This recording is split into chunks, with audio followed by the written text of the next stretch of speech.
Doug Gottlieb is joining me. I was saying this earlier, Doug, about word association game. Is if you do a word association with Brady, Doug Gottlieb now joining me, has his own show, 3 to 6 Eastern, Fox Sports Radio, and then you do a word association game with Arians, it's not that they're not the same guy. You can argue one guy doesn't drink, one guy loves a cocktail, one's precision, one's loose, one's not a big risk taker, one is defined by risk taking. And it's not that they can't win, Doug, but could you make the argument this was never an ideal fit? It's a 9-7 fit, but Big Ben and Arians are built for each other. This is not a great fit. You mentioned it's like relationships, right? And this is very much like a relationship where opposites do attract. Right? You like the idea of an opposite makes you think, yeah, that'll work. And then when you start living together, you're like, wait a second. That's right. That's not my jam. I mean, look, do you know the Yiddish term chutzpah? Oh, yeah, of course. Okay. So for people who don't, it means like nerve, gall, if you will. I mean, Bruce Arians had the chutzpah to, twice say that he's might be a little confused by coverage. And it doesn't make any sense. He's missing these throws in games. He's not missing, the deep throws in practice. Now, look, even if that's true, you're not going to say that about a guy who's won 6 Super Bowls and been in 9, and I'd be confused line of scrimmage. Look, this is the complete opposite of how he's always played. He's gotten rid of the ball so quick that you couldn't get him off his spot. Super frustrating for defenses forever in New England. He just got rid of it so quick. That's not what Bruce does. And so, yeah, this is one of those opposites attract. I'm sure Brady's sitting there thinking, man, they got all these great, talented players. You got a quarterback guy. We'll figure out a way to work it out, even though we see the world differently. And then you get into it, and you start to understand why the Edelmans, why the Rashae Caldwells, why the Wes Welkers. Those were his main targets, guys that may not have the athletic ability of a Mike Evans, obviously Randy Moss notwithstanding, but they understood to be exactly where they were supposed to be, exactly when they were supposed to be there. And he could read a defense and get rid of it quick and just nickel and dime you down the field. That's what he's done for the last decade, and you're asking an old dog to learn new tricks, and it just doesn't feel like long-term it really ends up in a Super Bowl. When I was in my career, I don't know why this sticks in my mind. I always wanted a clean ending to my career like an Elway, Jeter, or Johnny Carson, where I have a great last show, and then I'm done, and I don't want to be doing Winnebago commercials. I don't want to be doing that. I don't want to be selling cleaner or duct tape on TV. And it's not a shot at people that have, but I tend to be, Doug, a minimalist in life. I like clean endings. I just do. And I look at Brady, and I think to myself, I wish he just would have retired. It would have been just so clean. But I get it. You live in a tunnel. I mean, you're walking, talking commerce. People talk you into it. But I look at it right now, and I'm like, wouldn't it have just been better if he just wrapped it up and just said, tip of the cap, I'm going to go run my global business? It feels like there's so many ugly stories every 5 days about Brady. Yeah, I think the problem is, Peyton couldn't even throw and won his last game, right? And John Elway was not nearly the quarterback he used to be, and he won his last game. And you kind of talk yourself into it. You sit there going like, look, we won with nothing in New England 2 years ago. We were competitive last year with very little. You start to kind of convince yourself. Yeah. I mean, you get greedy.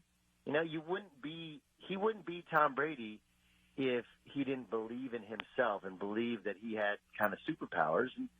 And I'm sure his wife wanted him to retire years ago.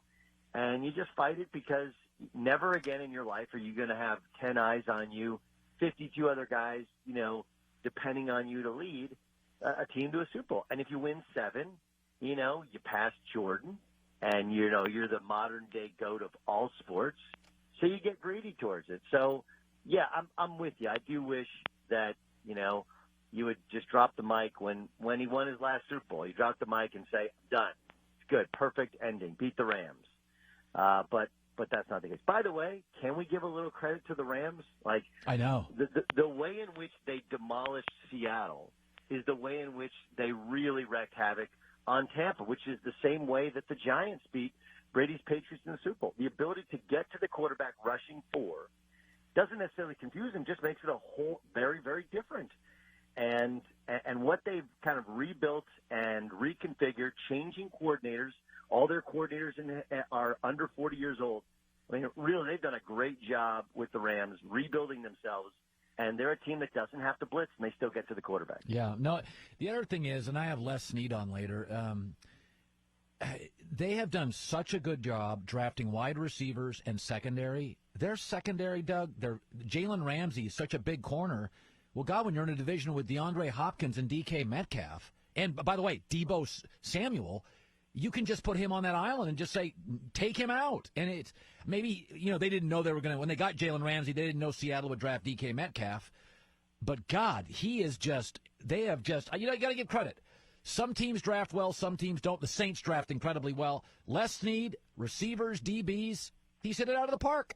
He's just they've done a really good job. And if there was a weakness to that defense, it was in the linebacking core. And guess what?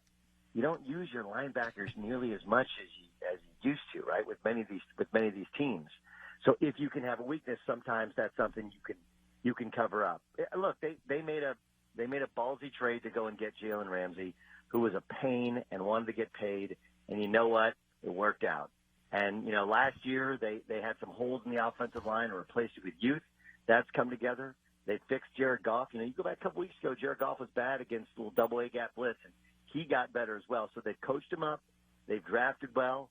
They made some huge swings as far as trades. And, by the way, let's be honest.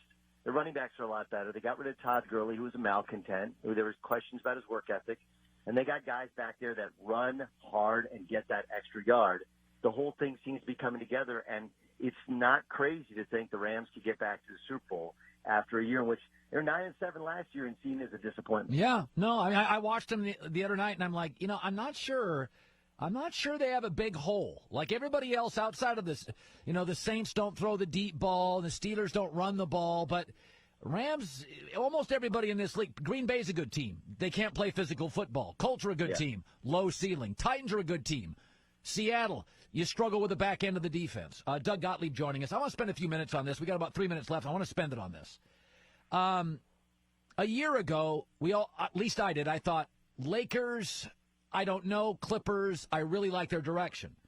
Then Montrezl Harrell, Landry Shamet are gone, bench isn't as good, new coach, chemistry issues, and here you have the Lakers, all these guys taking pay cuts. Anthony Davis may take one eventually to get Giannis. One of the Morris twins going to take less. I'm starting to watch all these guys coming to the Lakers take less. And literally what a difference a championship makes. I really feel like, Doug, this morning the Lakers are back on top, and they've kind of separated from the Clippers. Are you on the same page? Yes and no. Like, I think we got to be really careful of cementing who we think the Clippers are. You and I discussed this a little bit on air and a lot off air.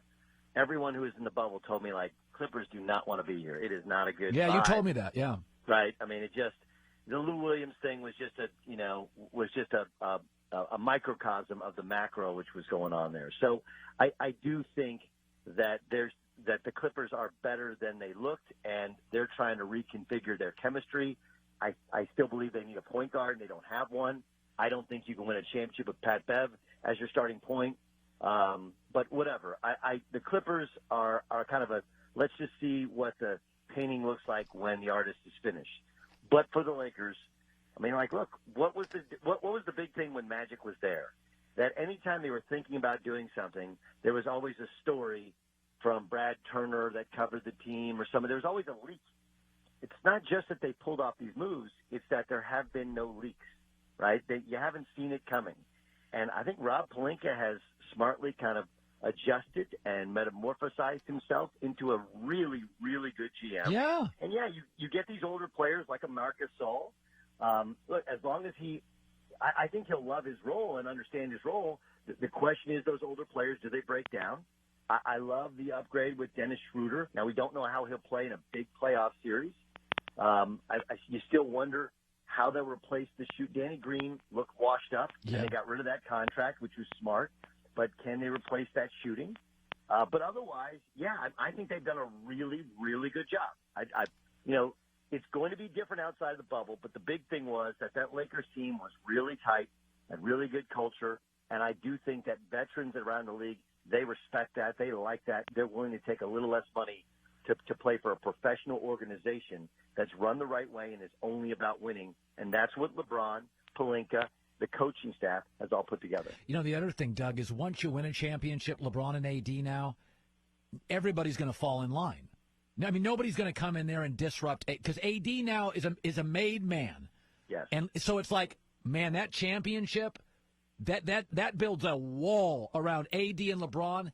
And I think Joey and I talked about this. Like, those guys seem to hit it off faster than D. Wade and LeBron did. Like, 5 games in, you're like, oh, this is perfect. Well, because, you know, LeBron and Dwayne Wade had been kind of superstars, and both had won champion. Well, I mean, Dwayne Wade had won a championship on his own, whereas Anthony Davis, I think he knew, like, he was topping out in New Orleans. He knew he needed LeBron, and LeBron knew he needed him, right? Whereas previously they both seen a way to succeed, Wade and LeBron, without each other. So I think therein lies the difference. But a big portion of it, LeBron was willing to sacrifice his ego, understand where his body is, and really, like, AD is basically his consigliere, right? LeBron knows what he wants, pumps up Anthony Davis, and then Anthony Davis, leads the rest of the team, whereas LeBron just kind of works through Anthony Davis, and that's the way it works. We're way late. Doug Gottlieb is on after us. Hi, everybody. Thanks for watching. Subscribe here to get the latest from the show. Also, be sure to check out more of the best clips from The Herd, or go watch a few segments from other shows on FS1.